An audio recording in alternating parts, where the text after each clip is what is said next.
রাজনীতি সবসময়ই অপ্রত্যাশিত মোড়ে ভরা, আর বাংলাদেশ জামায়াতে ইসলামী এবার সেই চমক দেখাতে চলেছে। দলটি তাদের প্রচলিত নিয়ম ভেঙে সাধারণ কর্মী বা রোকনদের বাইরে বরেণ্য আলেমদের দিকে নজর দিয়েছে। কুষ্টিয়া ৩ আসনে মুফতি আমির হামজা ইতিমধ্যেই টিকিট পেয়েছেন। তবে শুধু এটিই নয়, আরও কিছু জনপ্রিয় আলেম ও ইসলামিক বক্তাকে নির্বাচনে মনোনয়ন দেওয়ার পরিকল্পনা চলছে। তালিকার শীর্ষে আছেন শায়েখ আহমদুল্লাহ, যিনি দেশের সর্বস্তরের মানুষ দ্বারা শ্রদ্ধিত। শায়েখ আহমদুল্লাহ কেবল ধর্মীয় শিক্ষা ক্ষেত্রেই নয়, জনকল্যাণমূলক কাজে এবং দেশের সংকট মোকাবেলায়ও দ্রুততার সঙ্গে এগিয়ে আসেন। জামায়াতে ইসলামের সমর্থকরা মনে করছেন তার মনোনয়ন রাজনৈতিক দিকের পাশাপাশি সামাজিক ও নৈতিক দিকেও গুরুত্বপূর্ণ প্রভাব ফেলবে। তবে প্রশ্ন এখনো রয়ে গেছে, তিনি কি নির্বাচনে অংশগ্রহণ করবেন? তিনি একবার অন্তর্বর্তীকালীন সরকারের ধর্ম উপদেষ্টার প্রস্তাব পেয়েছিলেন, কিন্তু সাধারণ মানুষের সঙ্গে থেকে কাজ করতে বেশি স্বাচ্ছন্দ্য বোধ করেন। শায়েখ আহমদুল্লাহ গণতন্ত্র ও ইসলামের সমন্বয় নিয়ে নিজের অবস্থান স্পষ্ট করেছেন। তিনি বলেছেন,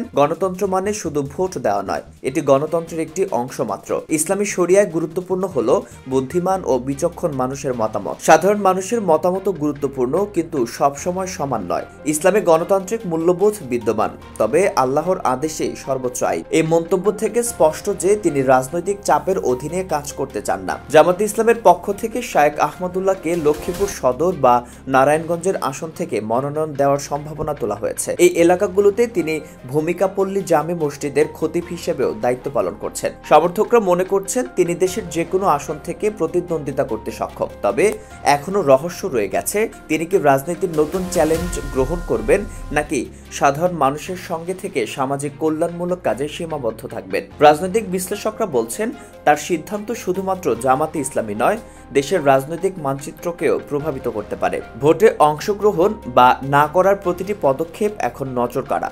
সমর্থকরা, বিশ্লেষকরা এবং সাধারণ জনগণ সবাই অধীর আগ্রহে অপেক্ষা করছেন। এক কথায়, শায়েখ আহমদুল্লাহর সিদ্ধান্ত যে কোনো দিকেই যাবে, তা দেশের রাজনৈতিক ভবিষ্যৎ নির্ধারণে গুরুত্বপূর্ণ ভূমিকা রাখবে। দেশবাসী কাতরে রয়েছেন, অপেক্ষা করছেন সেই মুহূর্তের জন্য যখন একজন ইসলামিক নেতার রাজনৈতিক দিক নির্দেশনার চূড়ান্ত রূপ প্রকাশ পাবে।